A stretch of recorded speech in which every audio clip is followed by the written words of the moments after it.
Puh, ampun sepuh, ampun. Tapi sayangnya, suspensinya tuh keempukan.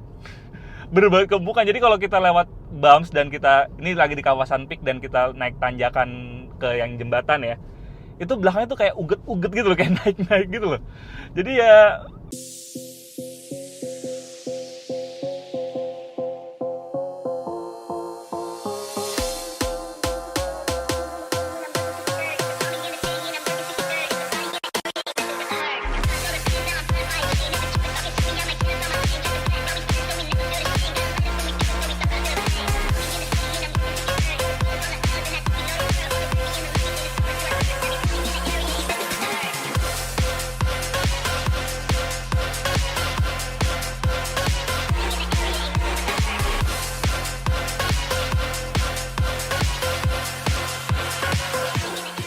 Halo guys, welcome back to CVT Indonesia. Balik lagi sama gue Kopes Tobing. Dan di samping gue sekarang sudah ada sebuah mobil listrik yang sangat menarik. Yes, apalagi kalau bukan Neta V. Diluncurkan pada Gias 2023 lalu, Neta meramaikan ekosistem mobil listrik di Indonesia. Menarik nih. Ngomong-ngomong soal menarik, ini dia 5 fakta menarik mengenai Neta V.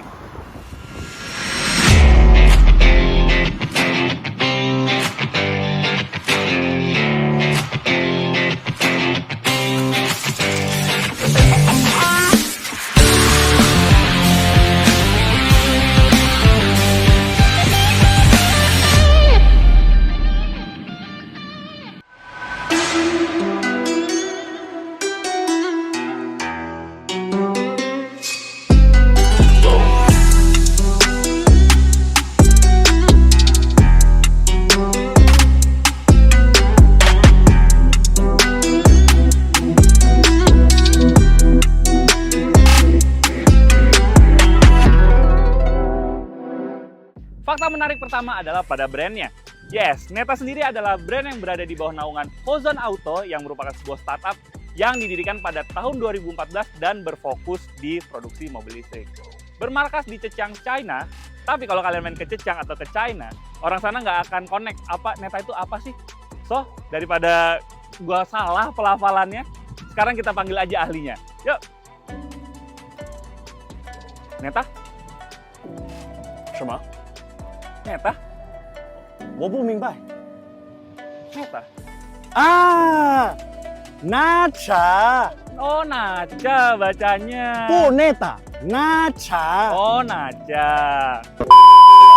Karena dia yang ahli doang sih, yang satu kameramen. Ntar kalau gue nanya ke sana, kameranya siapa yang megang?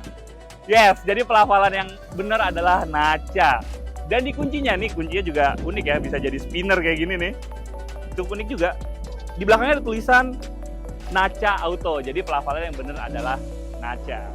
Poin kedua adalah pada desain eksteriornya.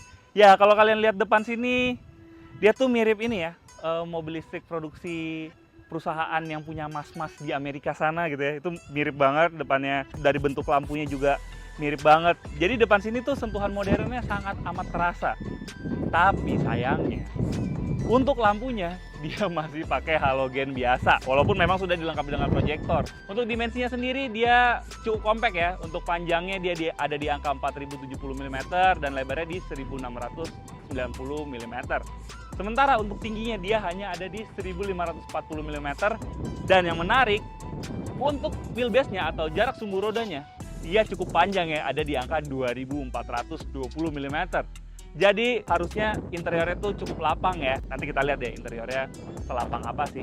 Nah, itu ke samping kita bisa lihat di sini dia dilengkapi dengan velg berukuran 16 inci yang gunmetal finish aja. Dia nggak pakai tuton-tuton ala-ala zaman sekarang ya.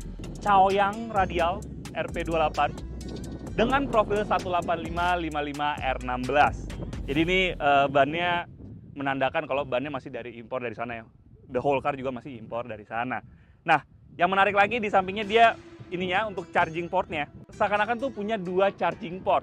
Ya kalian nggak salah, karena memang kalau sejatinya di luar sana, untuk charging AC dan DC dia dipisah di kanan dan kiri. Tapi di sini, untuk AC dan DC digabung di sebelah kiri, dan untuk yang kanan sini, cuma dummy aja. Nah, menariknya lagi, Neta V ini memiliki LED turning lamp di di atas wheel arch-nya. Jadi terasa USDM gitu. Dan bagusnya ini sudah memakai LED. Jadi keren banget.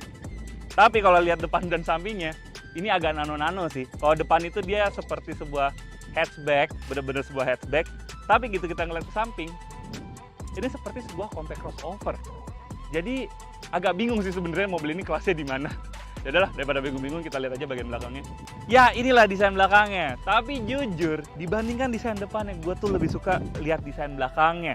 Karena karena dibikin clean look ya, nggak ada emblem-emblem kayak 7 years warranty atau kapasitas mesinnya, kapasitas baterainya, torsinya tuh nggak ada sama sekali. Dia dibikin cuma ada brand Neta di sini dan ada emblem V yang menandakan tipe dari mobil ini, Neta V. Nah, terus lampunya juga keren banget. Ini kayak bener-bener mencerminkan dia sebuah mobil masa depan, mobil listrik ya. Dan bagusnya dia lampu remnya, lampu senjanya, lampu sennya sudah memakai LED. Tapi satu yang disayangkan, untuk lampu mundurnya dia masih pakai bolam biasa dan cuma dikasih di sebelah kiri saja. Dan bagusnya lagi di belakang sini dia memakai cladding hitam-hitam di bawah sini, menandakan kalau bisa menemani kalian kemana aja. Dan kalau di belakang sini, ini kayaknya gue bisa bilang mobil ini adalah sebuah compact crossover yang bener-bener compact gitu.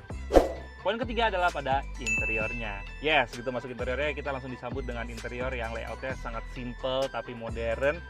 Dan sayangnya untuk dashboardnya dia masih pakai plastik-plastikan keras. Walaupun di door trimnya dia sudah memakai ada aksen soft touch walaupun sedikit ya.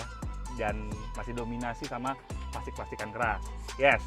Di dalam sini yang menjadi highlight adalah head unit sebesar 14,6 inchinya ini yang selain berfungsi untuk entertainment system, dia juga menjadi pusat kontrol dari mobil ini. Ya, jadi kalian akan mengontrol banyak fungsi dari Neta V ini dari head unit ini yang meliputi antara lain ada driver data switching, driver data reset itu untuk data dari mobil ini juga.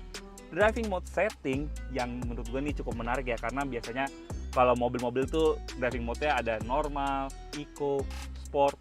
Tapi kalau di mobil ini dia menggunakan dua istilah, yaitu normal dan juga atletik. Yes, mobil ini atletik banget ya. Atletik Jepang apa nih? Lempar gobing? Enggak lah.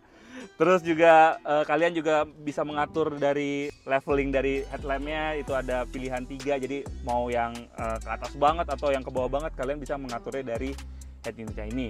Terus regenerative braking juga bisa diatur, dia ada 3 pilihan, light, medium, high, yang dimana semakin tinggi semakin kerasa regenerative brakingnya. Terus juga ada TPMS reset di tengah sini, dan ada vehicle start mode. Ini nih yang menarik, karena di vehicle start mode ini kalian bisa mengatur peruntukan dari mobil ini. Kalau normal, ya udah normal seperti biasa ya.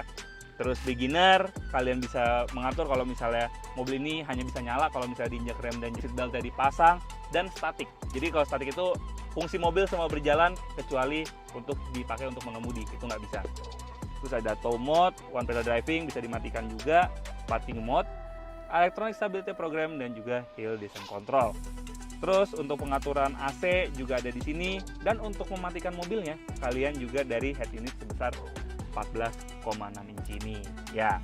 Terus di depannya sini dia juga ada instrumen cluster yang cukup menarik ya, karena tidak seperti mobil zaman sekarang. Kalau mobil-mobil zaman sekarang tuh kebanyakan instrumen clusternya besar, berada di 10 inchian ke atas dan dibikin colorful. Tapi enggak, kalau untuk Neta V ini dia dibikin simple. Ini ukurannya cukup compact ya, dan dibikin nuansanya monokrom.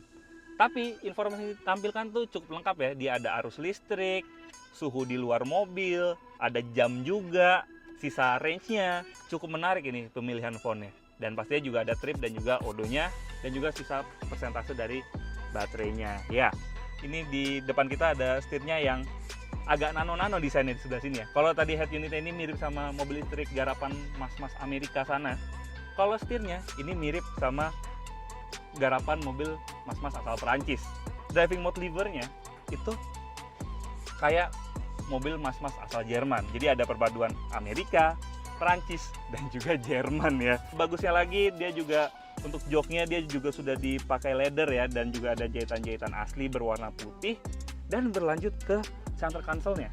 Center console-nya ini juga sudah dilapis dengan kulit yang dimana kalian kalau naruh tangan nih cukup nyaman ya, tapi memang kan dimensi ini compact, untuk center console-nya nggak bisa dibikin lebar yang dimana itu bisa menambah kenyamanan ya. Jadi bikin asal ada aja. Ukuran center console-nya juga compact, terus juga ada tempat untuk menaruh gadget kalian di depan center console-nya, gitu juga di bawah head unit 14,6 inchinya itu juga ada untuk naruh gadget atau naruh dompet, tapi nggak ada wireless charger ya, walaupun aksennya itu seperti ada wireless chargernya.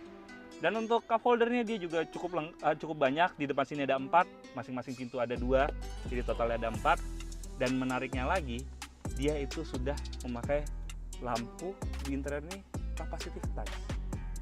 Walaupun fiturnya cukup berlimpah, tapi ada hal yang sangat disayangkan. Dan ini menurut gue lumayan basic. Kenapa? Setirnya itu nggak ada pengaturan tilt dan juga teleskopik. Come on man, mobil di bawah 300 jutaan udah ada yang tilt teleskopik. Ini kenapa nggak dibikin? Padahal kan teknologi nggak mahal-mahal amat gitu loh. Dan ditambah lagi, joknya nggak ada head adjuster, cuma bisa recline aja dan dimaju mundur secara manual. Tapi hal positif lain adalah mobil ini sudah memakai USB-A di depan dan juga di belakang untuk mengecas gadget kalian, dan kapasitas bagasi yang cukup impresif di 335 liter. Poin keempat adalah performanya. Mobil ini dibekali dengan baterai berkapasitas 40,7 kWh dan dengan jarak tempuh dari klaim Neta itu 401 km. Tapi lucunya, ketika kita mendapatkan unit tes ini dan kita cas di 100%, MI dia menunjukkan jarak di 384 km. Itu ada standar dari iklimnya, terus hambatan anginnya juga jadi agak berbeda di MID-nya. Mobil ini juga didukung oleh motor listrik bertenaga 95 PS dan torsi 150 Nm. Torsinya memang setara dengan mobil-mobil 1500 cc-an ya, yang ya dimensinya nggak beda jauh sama mobil ini. Dan memang kelasnya mobil ini. Jadi menurut gua performanya sudah cukup memadai. Berbicara soal charging dari mobil ini, bagusnya dengan harga di bawah 400 jutaan, mobil ini sudah support fast charging DC yang mampu mengisi daya dari 30% sampai 80% itu dalam waktu 30 menit saja. Jadi cukup convenient ya buat kalian yang ingin berpergian dan nggak mau ngecas lama-lama. Mobil ini sudah support fast charging. Kalau berbicara soal charging AC, kalau dari 0 ke 100 ya sekitar 7 sampai 8 jam lah. Ya tapi mungkin itu untuk orang yang nggak buru-buru ya, dan ya mungkin mobilnya di charge waktu ditinggal tidur itu. Nah, tadi kan kita sudah ngomongin soal kapasitas baterai dan tenaga dari motor listriknya. Sekarang kita ngomongin performa handlingnya dan juga kenyamanannya. Jujur kalau handlingnya ya agak delay sedikit dan body rollnya kerasa banget ya. Mungkin Neta ingin memberikan sebuah mobil compact dan juga nyaman. Jadi dibikinlah suspensi yang empuk seperti ini. Tapi sayangnya suspensinya tuh keempukan. Bener-bener keempukan. Jadi kalau kita lewat bumps dan kita ini lagi di kawasan peak dan kita naik tanjakan ke yang jembatan ya, itu belakangnya tuh kayak uget-uget gitu loh, kayak naik-naik gitu loh. Jadi ya agak ngayun. Jadi dia ingin memberikan mobil yang nyaman, bouncy. Jadinya kalau misalnya duduk di belakang itu jadi nggak nyaman. Dan ini gue masih sendiri loh, nggak kebayang kalau misalnya kita berempat atau berlima, mungkin bounce-nya akan lebih parah lagi. Dan mobil ini bisa jadi dongak gitu kalau kelihatan dari luar tuh. Kalau misalnya kita bermuatan penuh pasti akan kelihatan dongak banget. Ya walaupun memang set suspensinya itu kurang sempurna ya, tapi hal mengenai kenyamanan dari Neta ini yang bisa kami apresiasi adalah peredamannya. Ya, selama mengetes kita sudah mendengarkan suara dari jalan, suara angin, dan juga suara motor sember yang lewat. Itu bisa teredam sangat baik dan bahkan nyaris nggak kedengeran di dalam sini. Yang kedengeran dalam sini adalah hanya suara dari motor listrik ya, dan itu enjoyable banget karena kalau kita misalnya kita bencek nih, itu ada suara seperti pesawat jet supersonik, jadi membuat drivingnya itu lebih exciting. Nah, kalau ngomongin soal performa, pasti nggak terlepas dong dari akselerasi. So, langsung aja kita tes akselerasinya. Ya, karena mobil listrik terkenal dengan instant torque-nya, sekarang kita tes akselerasi dari Neta V. Kita udah nemu di jalan kosong, jadi langsung aja kita akselerasi ya. 3, 2, 1, go! Neta tidak terlalu instan. Ke 50 cepet banget. ya, tapi setelah itu agak lambat ya. Yes, 100. Dan 0 sampai 100-nya ditempuh dalam waktu 13,1 detik. Agak disayangkan sih, karena memang tadi awalnya gue udah ekspektasi itu udah tinggi, karena 0 ke 50 itu cuma 5 detikan ya. Mungkin ya 0 ke 110 detikan. Ternyata setelah kita tes, 0 100-nya itu ada di angka 13,1 detik. Ya memang bukan top speed-nya, karena sejatinya mobil ini punya top speed di 115 km per jam. Ya, tapi karena lintasan juga terbatas, kita cuma bisa tes ke 0-100-nya. Ya, poin kelima, apalagi kalau bukan harga dan variannya. Untuk Netavi sendiri ditawarkan dalam satu varian saja dengan harga Rp379 juta on road Jakarta. Menurut kami harga tersebut sangat worth it ya, karena di bawah 400 jutaan kalian mendapatkan sebuah EV yang sangat proper, 4 pintu, dan kapasitas penumpangnya bisa mencapai 5 orang. Dan sudah support fast charging pastinya. Menurut kalian gimana sih, Titis? Tulis di kolom komentar ya. Ya, setelah mengungkap 5 fakta menarik mengenai Netavi ini, bisa kami simpulkan Netavi ini adalah sebuah mobil yang tick all the boxes untuk sebuah proper EV. Dari desainnya yang menarik, fiturnya yang cukup melimpah, dan kapasitasnya sebagai mobil 5 penumpang, dan apalagi jarak tempuhnya cukup jauh ya, di hampir 400 km-an. Jadi untuk kalian yang ingin memasuk ke ekosistem mobil listrik dan tidak ingin keluar duit terlalu banyak karena masih ragu mengenai mobil listrik, Netavi ini pas buat kalian. Apalagi harganya masih di bawah 400 jutaan dan pastinya sudah support DC charging. Yes, jadi udah bisa kasih kalian gambaran bagaimana untuk memakai mobil EV nantinya kalau kalian punya rezeki untuk beli EV yang lebih mahal. Oke CVTs, sekian review kali ini. Jangan lupa like video ini, subscribe ke YouTube channel CVT Indonesia, dan nyalakan lonceng notifikasi. Main-main juga ke Instagram kita di @cvt.indonesia. Di situ banyak story kalau kita lagi syuting seperti ini, dan juga berita otomotif di dunia maupun di tanah air. Dan baca berita sekarang bisa juga di website kami. Dan apabila kalian tertarik untuk membeli, ampun sepuh, ampun sepuh. Dan apabila kalian tertarik untuk membeli Netavi ini dan juga untuk membeli sepuh dari EV di bawah 400 jutaan, kalian bisa kunjungi website kami dan pastinya kami akan memberikan penawaran terbaik. Oke CVTs, gue Gopas Tobing, pamit dulu.